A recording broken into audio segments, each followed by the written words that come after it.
Shikues të nderuar, ju përshëndes, jemi në minutat e ditarit informativ në RTS Gjirokastra, ku ndër të tjera sot do të keni mundësinë të ndiqni. Shfaqja e sëmundjes afta epizodike në Greqi ka shtuar masat parandaluese për mbrojtjen e blegtorisë në vendin ton. Shërbimi veterinar në Gjirokastër bën me dije se sëmundja kryesisht baktitë e imta dhe të trasha, ndërsa blegtorët janë udhëzuar të raportojnë çdo rast të dyshim pranë veterinerëve të zonës. Komiteti për pakicat kombëtare në bashkëpunim me OSBE, Komisionin Evropian dhe Bashkinë e Dropullit organizoi një aktivitet për vetë identifikimin e pakicave kombëtare.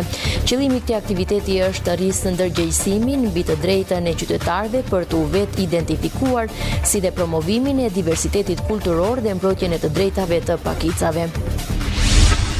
Universitetin e Qerem Çabej në Gjirokastër u mbajt konferenca ndërkombëtare rrugëtimi shkencor i profesoresh Klara Kodrës mes botës arbëreshe dhe letërsisë shqipe. Veprimtaria letrare ju kushtua kontributit të saj shkencor dhe krijues në studimin e trashëgimisë letrare shqipe dhe forcimin e dialogut kulturor dhe historik mes Shqipërisë dhe Arbërisë. Rreth 20 turistë dhe gazetar danez po vizitojnë Shqipërinë për të përgatitur një artikull ndërkombëtar mbi vendin ton, duke përfshirë Sarandën dhe shkollën profesionale Antonio Athanas. Ata shprehen se janë të impresionuar nga zhvillimi turistik, mikpritja e shqiptarëve dhe eksperjenca që ofron zona. Ju njohim tani më gjerësisht. Ministrja e Ekonomisë dhe Inovacionit Delina Ibrahimaj në një dalje publike njoftoi se bordi i transparencës do të monitorojë çmimet derisa ato të stabilizohen në nivelet e para të krizës. Në mbledhjen e parë u vendos që çmimi i tavanit naftës të jetë 203 lek për litër dhe i benzinës 175 lek për litër, ndërkohë që operatorët që shkelin rregullat mund të përballen me pezullim aktiviteti. Ministrja e Ekonomisë dhe Inovacionit Delina Ibrahimaj në konferencë me mediat ka deklaruar se stabiliteti ekonomik në vendin ton ka treguar se po qëndron rezistent ndaj goditjeve të brendshme dhe të jashtme. Ajo ndalë të mbledhja e bordit të transparencës për çmimin e naftës, duke thënë se do të monitorohen edhe çmimet e shportës me produktet bazë. Sipas saj, bordi do të funksionojë derisa çmimet të stabilizohen. Me ngritjen e bordit të transparencës do të vijojmë të jemi në monitorim të vazhdueshëm të çmimeve. Qëllimi ynë kryesor është që në një situatë kur çmimet po rriten në mënyrë të vazhdueshme, ne të jemi transparent mbi çmimin dhe të mos lejojmë asnjë abuzim apo spekulim mbi çmimin për konsumatorët. Të njëjtin mbikëqyrje dhe të njëjtën vëmendje jemi duke e bërë dhe për çmimet e shportës së ushqimeve, të cilat kanë pasur disa luhatje gjatë ditëve të fundit dhe për këtë arsye ne jo vetëm kemi nisur monitorimin ditor të tyre në bashkëpunim me Institutin e Statistikave, por dhe do të nisim një mbikëqyrje më të thelluar të tyre nëpërmjet Inspektoratit Shtetëror të Mbikëqyrjes së Tregut, i cili një nga funksionet kryesore që ka është mbrojtja e konsumatorit. Qëllimi ynë, siç thash, është që të kujdesemi që efektet e luftës të kenë sa më pak ndikim në konsumatorët shqiptarë dhe mbi të gjitha të kujdesemi që tregu është duke funksionuar normalisht dhe jo duke abuzuar nga situata të rritjeve të çmimeve. Monitorimi do të jetë i vazhdueshëm, pasi siç thash, kujdesi jon kryesor është që të mos ketë abuzime, por nga ana tjetër që të ardhurat e familjeve shqiptare të mos reduktohen, sidomos ato familje të cilat nuk mund të përballojnë një rritje të çmimeve dhe këtu e kam fjalën kryesisht për pensionistët dhe për shtresat në nevojë. Kjo është një eksperiencë ne kemi pasur dhe më parë në përballimin e krizës së vitit 2022, por edhe të krizës pandemisë dhe dua t'ju garantoj se qoftë situata e shëndetit ekonomik që sapo paraqita që është stabil, por qoftë situata të ardhurave të familjeve shqiptare apo të bizneseve shqiptare është në vëmendjen tonë të përditshme dhe nisur nga të gjitha zhvillimet që kanë ndodhur deri tani apo që do të ndodhin në të ardhmen, ne do të marrim masat e duhura. Në mbledhjen e parë të zhvilluar të enjte, Bordi i Transparencës vendosi që çmimi tavani naftës të jetë 203 lek për litër në të gjitha pikat e shitjes me pakic, ndërsa benzina do të tregëtohet jo më shumë se 175 lek për litër. Ministria e Ekonomisë dhe Inovacionit së bashku me Ministrinë e Financave dhe Ministrinë e Infrastrukturës dhe Energjisë janë angazhuar të mbrojnë interesat e konsumatorëve shqiptar dhe ruajtjes së parimeve të konkurrencës së ndershme në treg. Në rast të shkeljeve të konstatuara nga operatorë të ndryshëm, do të vendoset pezullimi i aktivitetit. Ministria e Arsimit Mirela Kumbaro zhvilloi një vizitë 2 ditore në Paris, ku zhvilloi takime me drejtues të UNESCO dhe autoritete franceze. Në qendër të diskutimeve ishte bashkëpunimi në arsimin parauniversitar, reforma e kërkimit shkencor dhe hapat për hapjen e liceu francez i Korçës, një projekt dëgjues që ofron diplomë të dyfisht, si dhe forcimi i agjensive kombëtare që mbulojnë kërkimin shkencor dhe standardet arsimore në vend. Gjatë vizitës së saj zyrtare në Paris, Ministri i Arsimit Mirela Kumbaro zhvilloi një sër takime ashtë të rëndësishme në kuadër të ministralit organizuar në salinë qendrore të UNESCO-s, si dhe takime bilaterale me përfaqësues të lartë të qeverisë franceze. Në qendër të diskutimeve me drejtuesit e UNESCO-s ishin bashkëpunimi në arsimin parauniversitar, mbështetja për programet prioritare të shkollës, si dhe procesi i riformimit të kërkimit shkencor në Shqipëri. Përshëndetje nga Parisi, 2 ditë takime shumë intensive, qoftë në kuadrin e ministerialit të organizuar nga drejtori i përgjithshëm i UNESCO-s, ku ndodhem dhe tani në selinë qendrore këtu në Paris, por edhe takime bilaterale me homologë dhe autoritetet të rëndësishme të qeverisë franceze. Në UNESCO, në një takim shumë të ngrohtë me drejtorin e ri të përgjithshëm të UNESCO-s, një mik të vjetër ndërkohë që ushtronin të tjera funksione të mëparshme, për të përfituar maksimalisht nga ekspertiza e UNESCO-s, si në fushën e arsimit parauniversitar, në atë që ne kemi prioritet programin pas shkollë, një prioritet edhe i vetë organizatës në fushën e edukimit, por edhe për një bashkëpunim më të mirë në fushën e reformës së kërkimit shkencor, që vjen në momentin e dur për Shqipërinë, ndërkohë që po rishikojmë ligjin e arsimit lartë dhe duam të reformojmë agjencitë tona të arsimit lartë në këtë prioritet. Ministria zhvilloi gjithashtu takime me zyrtarë të Ministrisë së Jashtme të Francës dhe me autoritetet përgjegjëse për frankofoninë në funksion të projekteve dygjuesore dhe nismave të reja në arsimin e mesëm. Një pikë kyçe e vizitës ishte edhe projekti i Liceut Francez të Korçës, për të cilin tashmë janë përgatitur kurrikulat dhe është hapur për konsultim publik, projekt ligji që i hap rrugë ndërtimit të kampusit të ri. Takime shumë të rëndësishme këtu në Paris me ministren e jashtme që mbulon frankofonin, me drejtorit e përgjithshme në Ministrinë e Jashtme, por edhe me agjencinë franceze të mësimit frëngjishes jashtë Francës, në kuadrin e një projekti shumë të rëndësishëm që kemi në duar, atë të Liceut Francez të Korçës, për cilin tashmë kemi hedhur për konsultim publik projekt ligjin e ri. Dhe ndërkohë që kemi përgatitur të gjitha kurrikulat e nevojshme dhe bëhemi gati për të hapur kantierin për kampusin e ri të Liceut Francez. Është një projekt shumë i rëndësishëm që nuk është thjesht në shkollë, por do të jetë një gjimnaz që të jetë më i qartë për gjithë publikun në gjuhën frange, por edhe në shqip, edhe në anglisht, me përfitimin e diplomës së maturës franceze krahas asaj shqiptare me orientim shkencor. Vizita e ministres Kumbaro në Francë synon të forcojë bashkëpunimin institucional dhe të çojë përpara projektet strategjike që lidhen me arsimin, kërkimin shkencor dhe programet frankofone në vend. Deputeti Ardit Bido ka hapur zyrën e tij të parë të deputetit në Sarandë me qëllim që të afrojë institucionet tek qytetarët dhe të adresojë më shpejt problematikat lokale. Së shpejti zyra do të hapet edhe në Delvin dhe Vlorë, duke krijuar një rrjet përfaqësimi direkt të drejt për drejt në qarqet përkatëse. Deputeti i Partisë Socialiste Ardito Bido hapi zyrën e tij të parë të përfaqësimit në Sarandë, një hap që ai e cilësoi të domosdoshëm për të afruar institucionet me qytetarët. Gjatë fjalës së tij Bido u shpreh se takimet me banorët janë thelbësore për të kuptuar realisht sfidat dhe nevojat e komunitetit, duke shtuar se përfaqësimi nuk ndërtohet nga Tirana, por lind aty ku jetojnë njerëzit dhe ku evidentohen hallet e tyre të përditshme. Deputeti Bido bëri të ditur se brenda pak ditësh do të hapet edhe zyra e tij në Delvin, ndërsa më pas ajo në Vlorë, për të krijuar një rrjet zyrash që do t'i mundsojë qytetarëve kontakt më të lehtë dhe raportim më të shpejtë të çështjeve që kërkojnë zgjidhje institucionale. Një vit kam pasur kënaqësinë që të takoj me gjithë bashkëqytetarët e qarkut të Vlorës për të ndarë bashkë momente të vështira, por edhe gëzime, për të ndarë bashkë ide dhe energji, për të ndarë bashkë problematika dhe hallet të cilat ka nevojë që të trajtohen dhe të përcillen në Tiranë. Nga sot, çel zyrën e deputetit në qytetin e Sarandës, për pak ditë në qytetin e Delvinës dhe më vonë edhe në Vlorë, në mënyrë që të mundet të koordinojmë më lehtësisht këto problematikë.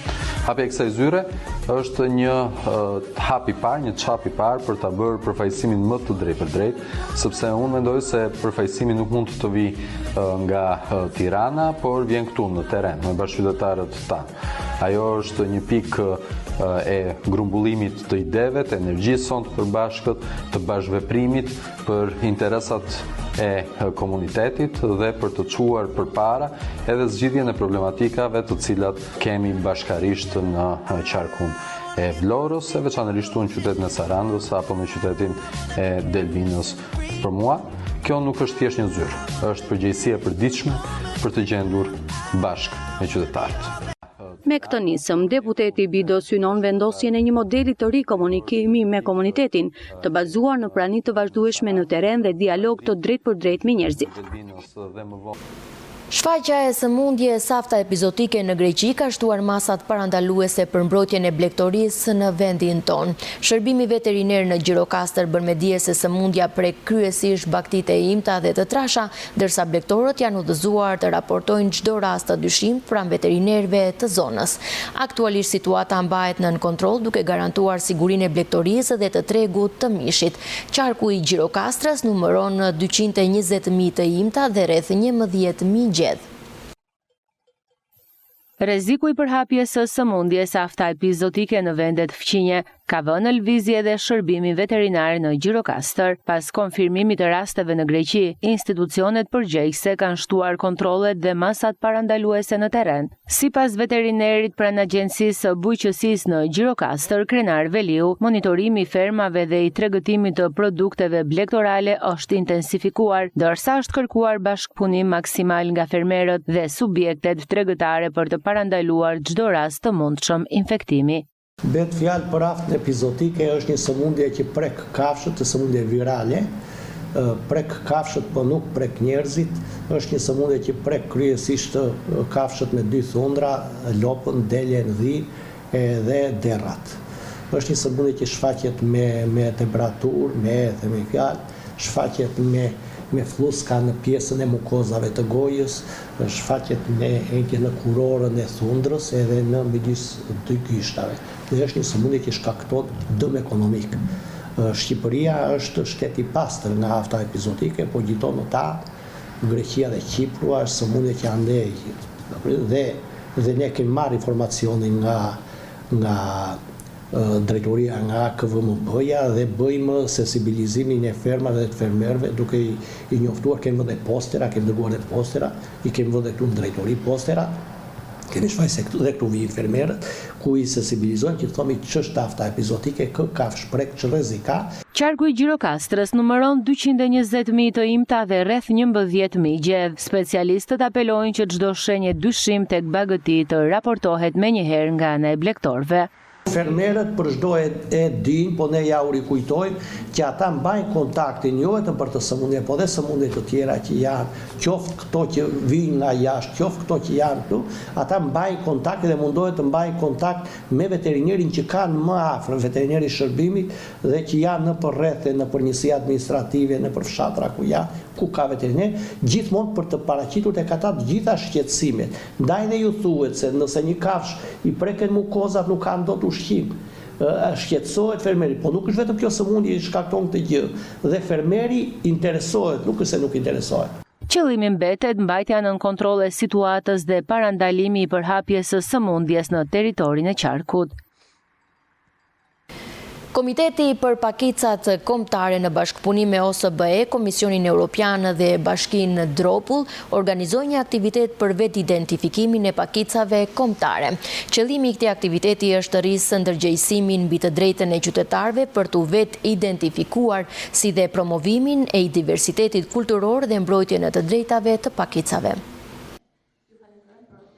Vetë identifikimi i pakicave kombëtare ishte në qendër të një aktiviteti të zhvilluar në Bashkinë Dropull me pjesëmarrjen e përfaqësuesve të institucioneve dhe komuniteteve. Në këtë takim u theksua rëndësia e vetëdeklarimit të lirë dhe të saktë si një element kyç për garantimin e të drejtave dhe hartimin e politikave gjithëpërfshirëse për pakicat kombëtare.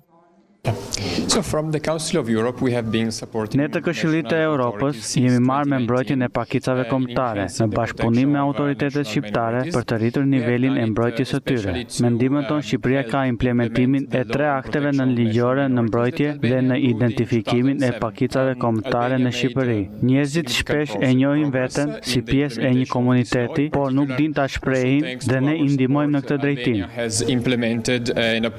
Nga ana tjetër, përfaqësuesi i komunitetit egjiptian në Shqipëri, Arjan Lile, shprehet se këto programe shërbejnë për t'u ardhur në ndihmë shoqërisë civile dhe mbrojtjes së identitetit të pakicave kombëtare në Republikën e Shqipërisë. Këto programe janë tepër të domosdoshme, siç edhe dëgjuat që është turi i tyrezave të rrumullakta, i cili ka në fokus ndërgjegjësimin e pakicave kombëtare për vetë identifikimin e lirë, mënyrën se si bëhet aplikimi, punën që bën Komiteti për pakicat kombëtare dhe për projektet që lançon Komiteti për pakicat kombëtare që u vjen në ndihmë shoqërisë civile, por dhe vetë komuniteteve që aplikojnë për këto projekte, të cilët kanë në fokus jo vetëm promovimin e kulturës, por edhe mbrojtjen e identitetit, mbrojtjen e profesioneve të humbura tashmë, por edhe nga ana tjetër këto pakica të ndërgjegjësohen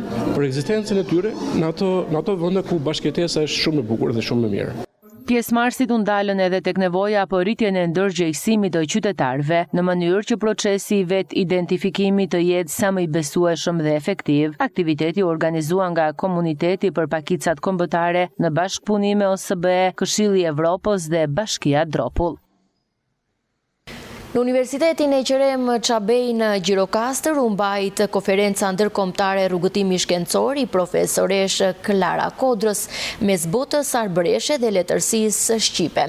Veprimtaria letrare ju kushtua kontributit të saj shkencor dhe krijues në studimin e trashëgimisë letrare shqipe dhe forcimin e dialogut kulturor dhe historik mes Shqipërisë dhe Arbërisë.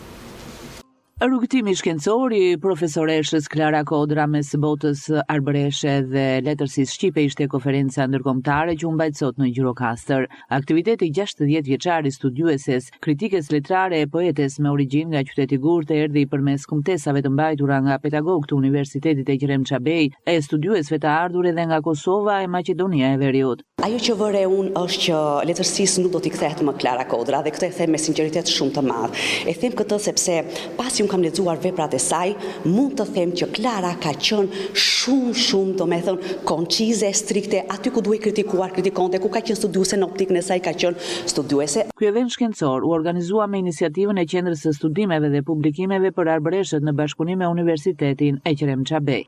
Zgjodhëm Universitetin e Gjirokastrës dhe Gjirokastër për 2 arsye. Së pari një arsye, le të themi, jetësore private personazhit Klarës, e cila në fakt ka një origjinë nga Gjirokastra, nga njëri prej prindve. E dyta, ajo e do shumë këtë qytet. Konferenca u përshëndet edhe nga rektori i Universitetit të Gjirokastrës, Jahu Cana dhe profesor emeritus Emil Lafe. Do të jetë një homazh që ne u bëjmë atyre studiusve të cilët nuk jetojnë më. Do të jetë një homazh për heronjt dhe dëshmorët e gjuhës shqipe. Është një shenjë fisnikërie dhe vlerësimi për një njeri që ka punuar të jetën në heshtje, në qetësi. Ky aktivitet u ndërmor në kuadër të 80 vjetorit të lindjes së profesoreshës Klara Kodra. Në fund të këtij ditari informativ lajmesh do të keni mundësinë të ndiqni një material më të zgjeruar. Ne do të vijojmë ndërkohë me të tjera informacione. Në Qendrën Kombëtare të Transfuzionit të Gjakut është instaluar një platformë automatike me real time PCR për tipizimin molekular të gjakut. Platforma e re garanton transfuzione më të sigurta me përputhshmëri më të saktë dhe efikasitet klinik më të lartë për pacientët, si dhe krijimin e një baze dhuruesish me grupe të rralla gjaku. Në laboratorin e imunohematologjisë të Qendrës Kombëtare të Transfuzionit të Gjakut është instaluar një platformë inovative automatike me teknologji real-time PCR, e cila mundson tipizimin molekular të gjakut dhe përputhshmërinë më të saktë për pacientët. Diana Gjyli, përfaqësuese e qendrës, theksoi se platforma e re për genotiponizimin e grupeve të gjakut përfaqëson një risi të rëndësishme në fushën e imunohematologjisë. Platforma automatike për genotipizimin e grupeve të gjakut është një pajisje risi që shfrytëzon një teknologji të avancuar, si që është ajo e real-time PCR-it për identifikimin në nivel të ADN-s të grupeve të gjakut, të sistemit HLA dhe sistemit HPA për dhuruesit dhe për pacientët. Është një teknologji e cila i vjen në ndihmë veçanërisht pacientëve të politransfuzuar, që i vjen në ndihmë pacientëve të cilët kanë zhvilluar alloantitrupa nga transfuzionet e shumta, apo në ndihmon për të krijimin e një baze dhuruesish me grupe të rralla të gjakut.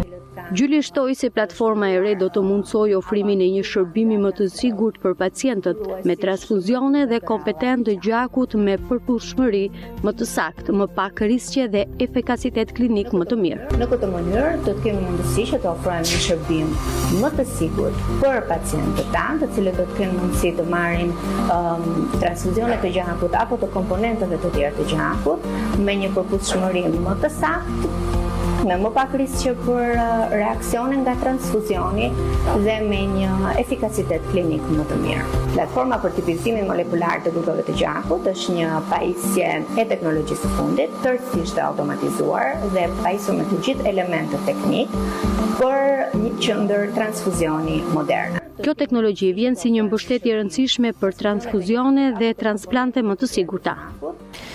Rreth 20 turistë dhe gazetar danez po vizitojnë Shqipërinë për të përgatitur një artikull ndërkombëtar mbi vendin tonë, duke përfshirë Sarandën dhe shkollën profesionale Antonio Athanas. Ata shprehen se janë të impresionuar nga zhvillimi turistik, mikpritja shqiptare dhe eksperienca që ofron zona.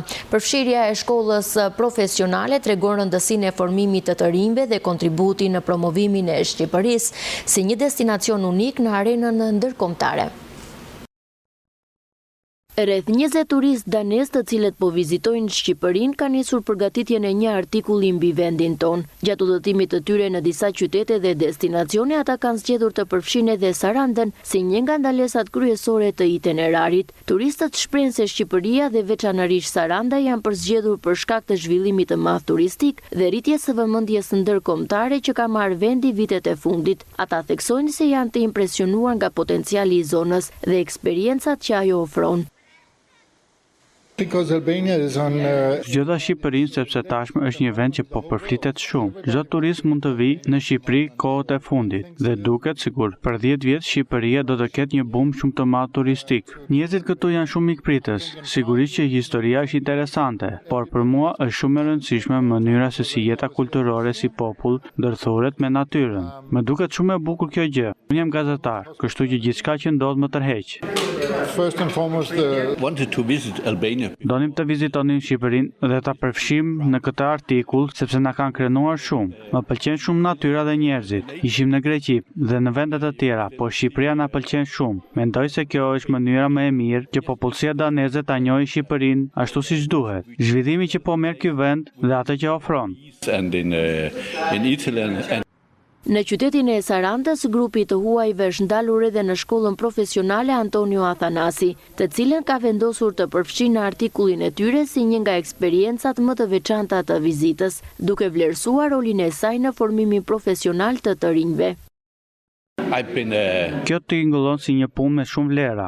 Të hapësh shkolla nuk është thjesht një punë, ajo formon mundësi për një bazë të tërë. Bullgaria ka kaluar shumë ndryshime në arsim ndër vite, kështu që njerëzit që ndërtojnë institucione dhe që çojnë përpara këtë fushë ka më shumë ndikim se sa zakonisht u njihet. Ndaj dhe e kemi zgjedhur. Bulgaria. Kjo vizitë e turistëve danez pritet të kontribuojë në promovimin e mëtejshëm të Shqipërisë si një destinacion gjithnjë më tërheqës për vizitorët e huaj. Përfshirja e Sarandës dhe shkollës profesionale Antonio Athanasi në artikullin e tyre shihet si një mundësi e mirë për të nxjerrë në pa zhvillimin turistik dhe arsimor të zonës në arenën ndërkombëtare. Ishim në minutat e ditarit informativ në RTS Gjirokastra. Unë ju falenderoj për vëmendjen, ju uroj shikim të këndshëm të programeve tona në vijim. Bashkë mirupafshim.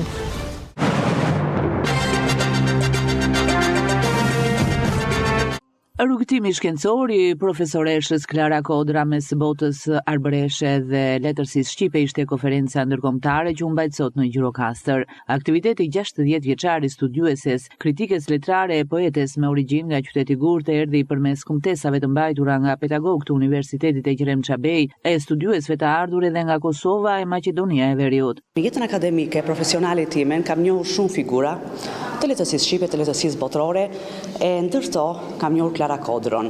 E vlerësoj shumë për personalitetin e saj që ka, mbi të gjitha është njerëzore, është studiuese, është kritike letrare, është shumë e saktë, është shumë koncize dhe me një, përkushim shumë të madh në ato të cilat ka shkruar. Nuk është hera e parë që unë marr pjesë në konferenca që organizohen në lidhje me figurën e Klara Kodrës, po është hera e parë që këtu organizohet një konferencë pikërisht për këtë studiuese të letërsisë. Në fakt, më ka bërë shumë përshtypje. Unë kam parë dhe botimet e fundit të Klarës dhe isha shumë e interesuar që në këtë konferencë të sillja diçka të re. Dhe ndërto është një vëllim Vallja e Rezeve, ku ajo ka shkruar shumë për Ismail Kadaren dhe kuptova që ishte në thonjza një idhull të cilën ajo e vlerësonte shumë dhe besoj se i përshtatet edhe qytetit tonë për të figurë madhore. Pse e them këtë? Kur e kam pyetur Klarën diku në një konferencë që si e shikonte Ismail Kadaren ato vite, më ka thënë në ligjërat të drejtë. Në fillim më dukej pak i zynë, pak i errët, për shkak të tipit të karakterit që kishte. Dhe unë isha një kritike shumë e fortë e veprave të tij. Por realisht kisha gabuar, thotë, ndoshta në thonjza kisha gabuar sepse pasi dhe unë formova dhe e pash që vlera kishte një rëndësi të veçantë, nuk e dija, thotë, unë u bëra dhe një studiuese dhe aq më tepër u bëra një kritike shumë e fortë e Ismail Kadares. Sipas saj, Ismail Kadareja ishte dhe adhuruesi i nënës së saj sepse kishte përkthyer shumë vepra në gjuhën italiane dhe ndoshta kjo ishte pak elokuente në ato të cilat mua Klara më kishte treguar. Shiko, ajo që vëre unë është që letërsisë nuk do t'i kthehet më Klara Kodra dhe këtë e them me sinqeritet shumë të madh. E them këtë sepse pasi unë kam lexuar veprat e saj, mund të them që Klara ka qenë shumë, domethënë, koncize, strikte, aty ku duhej kritikuar, kritikonte, ku ka qenë studiuese në optikën e saj, ka qenë studiuese dhe prandaj them që nuk kritika letrare duhet të zërë vendin që i takon, pra nuk është vlerësuar sa duhet nga kritika letrare dhe normale për këto mund të kem objektiva të qarta. Tjetër gjë që mund të thoja për Klarën është, më ka thënë në ligjërat të drejtë edhe këtë, sepse e njoh edhe personalisht që unë jam thoshte edhe një poete dhe poetët në thonjza janë pak të çmendur dhe uroj thoshte të çmendur gjithmonë në thonjza, uroj që edhe poetët e tjerë të cilët thoshte do të vinë pas meje të kenë këtë lloj delli, sepse nëse një poet nuk ka frymëzim, nuk ka ndjenjë apo nuk ka atë ndjenjë e përgjithësisë, nuk mund të bëhet poet. Ajo që mua më ka bërë përshtypje edhe në rrugëtimin e saj profesional është që Klara Kodra nuk i përshtatet disa rregullave që mund të themi se kjo për shembull e zën për të njëjtën shkrimtar ne duhet të shkruajmë kështu. Jo, pse e them këtë? Sepse në këtë rrugëtimin tim profesional, kur un kam parë shkrimtar të ndryshëm, kam parë që ndoshta në Shqipërinë tonë njerëzit vuajnë për karrikë dhe për dekoratat, ndoshta edhe të pamerituara. Jo, Klara e ka ndërtuar të gjithë shkrimtarinë e saj profesionale vetëm nëpërmjet mundit, nëpërmjet djersës dhe nëpërmjet punës. Pra, tema që un kam përzgjedhur është ndikimet përkimet e letërsisë gojore në këndvështrimin e profesore Klara Kodrës. Në këtë drejtim kemi kontribute të shumta nga studiues të ndryshëm dhe të shumt shqiptar, ku në veçanti do të përmendja profesor Jorgo Bulat dhe profesor Ali Xhikun, por që këtij kontributi i bashkangjitet edhe kontributi i profesore Klara Kodrës. Mendoj se është një temë interesante, sepse dëshmon këtë lidhje që ekziston midis folklorit dhe artit të kultivuar. Ajo kryesisht kontributin e ka në këtë drejtim tek letërsia arbëreshe. Por do ta shohim në temë që kalon kufit dhe të letërsisë arbëreshe me autor si Kadareja dhe Dritar Akolli. Njohjet e mia me profesoresh Klarën datojnë qysh para 10 vitesh, kur unë punoja në qendrën e studimeve enciklopedike në Akademinë e Studimeve Albanologjike, sot Akademia e Shkencave e Shqipërisë, dhe kam pasur fatin që ta kem profesoresh Klarën në zyrat e enciklopedisë.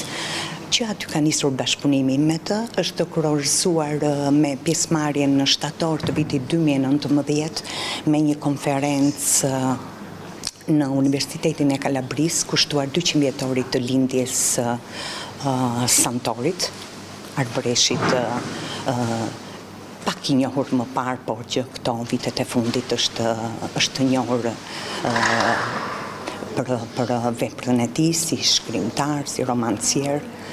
Dhe më pas kemi vijuar bashkëpunimin edhe në qendrën e studimeve dhe publikimeve të arbëreshve, ku unë punoj tashmë prej 6 vjetësh, dhe mund të them me plot gojën që profesoresh Klara është një gur i çmuar i studimeve arbëreshe, për të cilën ne krenohemi ne si qendër dhe të gjithë institucionet studimore në vendin ton, sepse jo nuk resht së studiuari dhe së përgatituri, së krijuari për shkrimtar të veçantë dhe për studiues të veçantë arbëresh, pra të letërsisë arbëreshe, po ashtu edhe të letërsisë shqipe. Profesoresh Klara Kodra zë një vend të rëndësishëm me studiuesve shqiptar që kanë kontribuar me pushtim për studimin e identitetit kulturor, të trashëgimisë shkencore kulturore të letërsisë arbëreshe, të rolit të saj të madh në kulturën shqiptare, që kanë kontribuar në njohjen dhe studimin e historisë së letërsisë shqiptare, si kritike letrare, si studiuese, si kërkuese pa lodhje shkencore, si shkrimtare apo poete. Me bashkëorganizimin e kësaj konference ne shtojmë një nderim tjetër në radhën e nderimeve të Universitetit ynë dhe veçanërisht Departamenti i Gjuhës Shqipe dhe Letërsisë të këtij universiteti, u ka kushtuar personaliteteve të shkencës në përgjithësi dhe atyre të gjuhësisë në veçanti. Në të një kohë ne përmbushim një detyrim moral për të nderuar gjithë kontribuesit tanë në fushat të ndryshme të letërsisë dhe të gjuhësisë. Kumtesa ime në këtë konferencë shkencore është studimet letrare të Klara Kodrës për poezinë e Zef Serembës. Klara Kodra njihet në studimet historike letrare si studiuese shumëanshme.